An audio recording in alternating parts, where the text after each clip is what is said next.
Good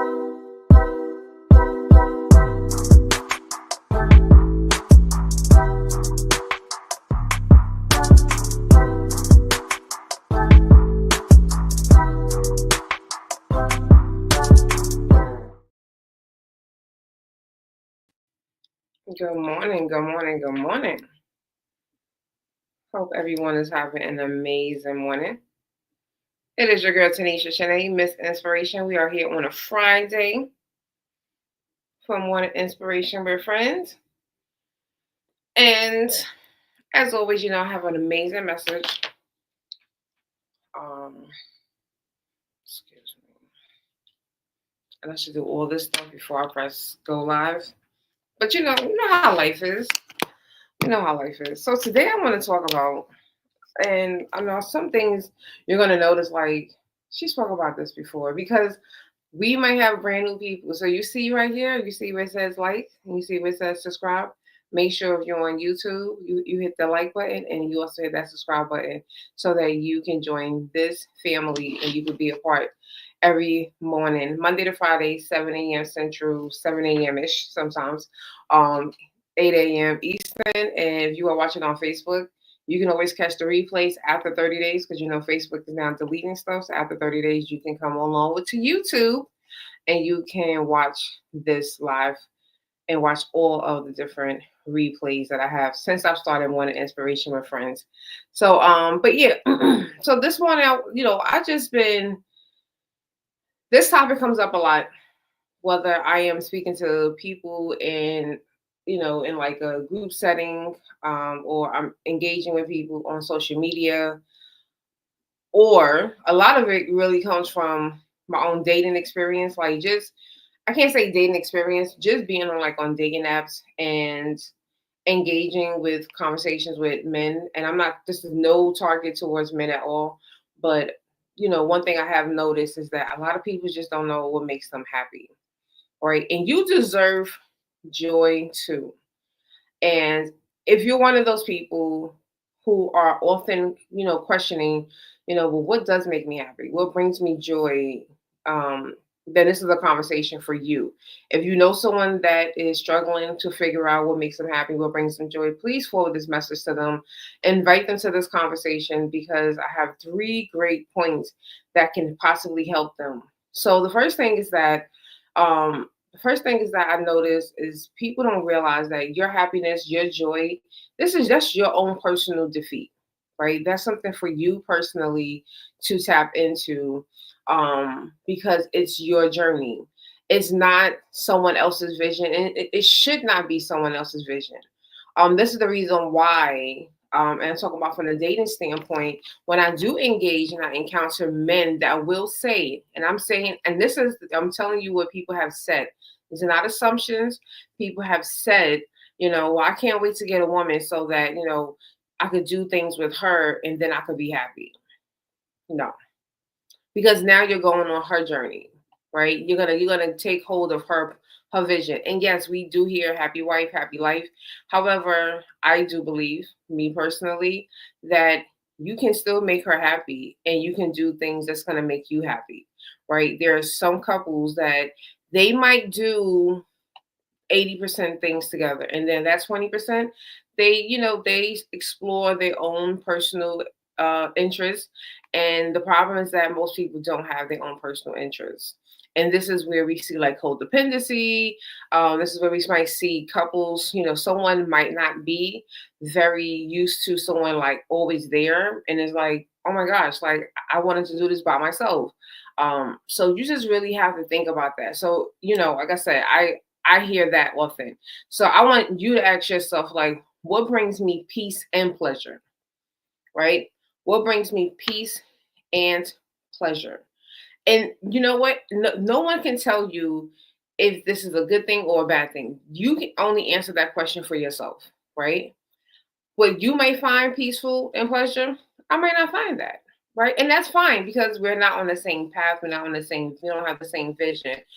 But we do need to start asking ourselves those questions and really think outside of work, right? Because I also hear that quite often. Well, I enjoy working. Yeah, that's great. But outside of work, because then when people start to retire, Now they don't know what to do because the one thing that they surrounded their entire life around, they're no longer doing that. So now they're really stuck. And now you might really have a partner who's like, oh my gosh, this person is never doing anything. This person is never. I always think, don't judge me. I watch a lot of Golden Girls. There's an episode of the Golden Girls when Rose is dating this guy and he retires, and literally every single day he did nothing. He just sat on the couch and watched TV. And she was like, at first, that was fine. You know, she was like, it's okay because I understand he's been working, he's been doing all this for years, and now he wants to slow down. And it was like right before he retired, he was talking about all these things that they're going to do, but then when the reality actually came, he just did nothing.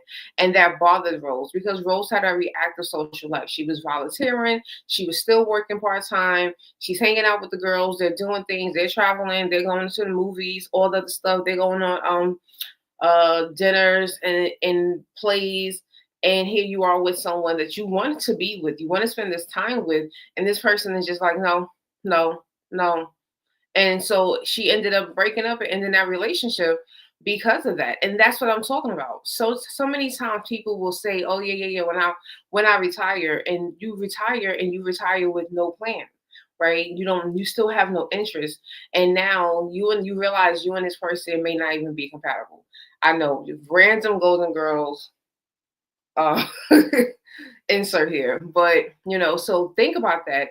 Ask yourself what brings me peace and pleasure, right? Let that be your one of your journal prompts, because I got a few for today. So the first one was what brings me peace. The second thing I want to talk about is doing what makes you happy is going to keep you aligned. Right. I talk a lot about purpose. I talk a lot about alignment. And those are important things because, again, if you are living a purposeful life, it's supposed to be a joyful life, but then it's also supposed to be an aligned life. And so when you are joyful, when you are more creative, when you are out here just doing more, you are actually more present, right? And when you're more present, at least I know for myself, and I know for a few people that I'm like really close to, and we have these conversations, we feel the same way. Like, yeah, I feel really present. I feel like, I feel the creativity coming in, and we really definitely do feel that joy. That's why that first question was, what brings you peace and pleasure, right? Because that is going to bring you the joy.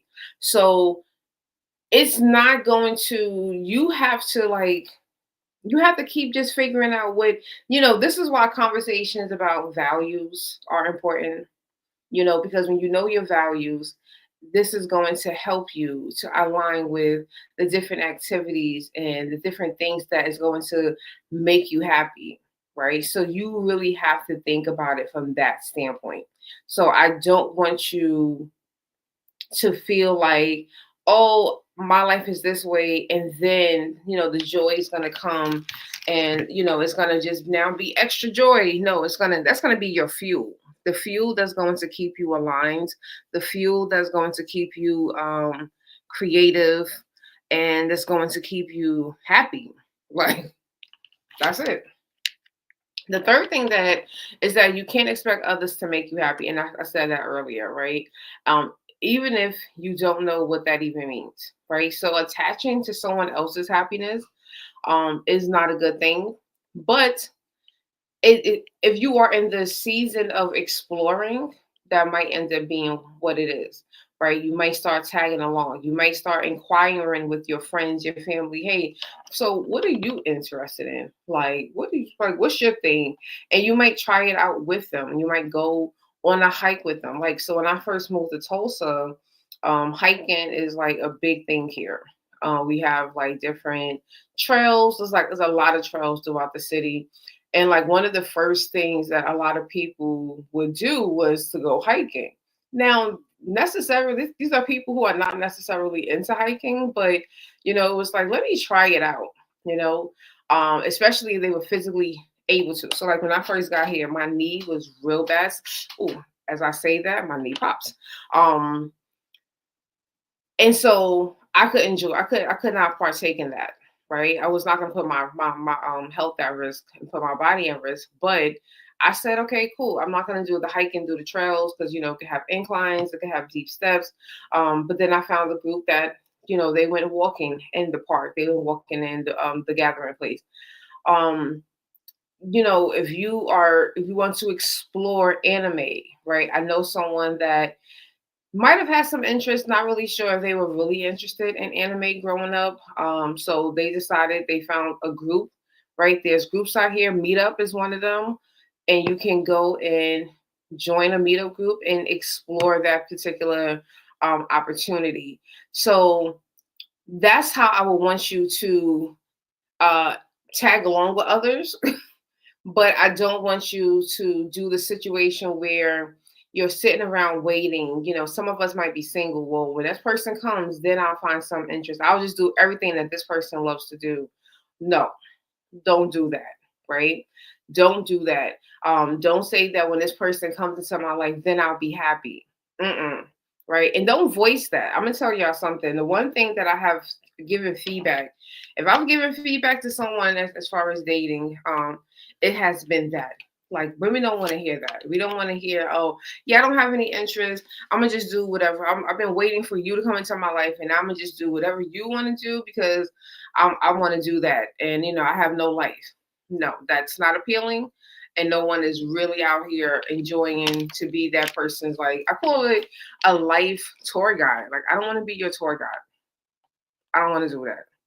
So here is a prompt that I'm going to put into the comment because, again, I want us all to have these reflective conversations because, and especially if you find that you are the person that people are always like attaching themselves to, you might spark up a conversation with them in this way. So what are three things that genuinely makes you happy without needing anyone else's approval or for them to agree with? And I'm going to put this up here. All right. So this is the prompt that I'm going to leave you with on this amazing Friday morning. What are three things that genuinely make me happy? And again, this could be a dating app question that you can put out there. Maybe not three, but maybe one thing that you can pose to the person that you are speaking to get to know them, to see. Because again, I know that I have encountered, especially out here in Oklahoma, um, which is weird because I will encounter a lot of men, not even say some, a lot of men that have a lot of interest. They're really into nature. They're outside all the time. They go hiking, they ride their horses, they go fishing. Um, they do the whole, there's a lake that we have out here. They'll go out to Lake Keystone and they will be, paddle boarding. I don't know. I'm not a outdoorsy person. I'm interested in, like, I want to go fishing. Like, that's one thing I do want to do this year. I think even if it's not to like fish to eat, like I don't want to catch it, but I just want to just do it because it's just always have seemed so calming. It seems like one of the most calming. I can see where the frustration can come in because especially if you don't catch anything, especially if you're catching food because you need it. But if you're just doing it for the ambiance and for the experience, I feel like it might be a very calming experience. And my mom's friend, he used to go fishing all the time. So I always think about that. And I'm like, yeah, I think I want to try that one day. So there's men out here that they have a lot of things that they do. They have their ranch, they deal with the animals and stuff like that. They volunteer. And then we just have a whole bunch that be like, I just go to work and come home. Like, not even a favorite TV show, no favorite kind of movie, no kind of music. They don't grill. Like, that's what I'm talking about. Like, so these might be a kind of questions that you might want to ask someone. So I'm going to put up the question again, because again, I want us to have this information so that we will know, what to say, what to ask this person. And as always, you can always connect with me on my link tree. You can connect with me about my books. There's Single in Love. My community, the different courses that I have, and my blog. And as always, I am here Monday through Friday, 7 a.m. Central, 8 a.m. Eastern Time. Tell a friend to join us over here on at Morning Inspiration with Friends with Tanisha Shanae. And I hope you have an amazing weekend. For those of you that some people I know took off today as well for like Juneteenth part 2. Hope you have a great day. Have an amazing weekend. And I will see you all back here next week. Have a great one. Be well, be blessed. And as you know, God loves you.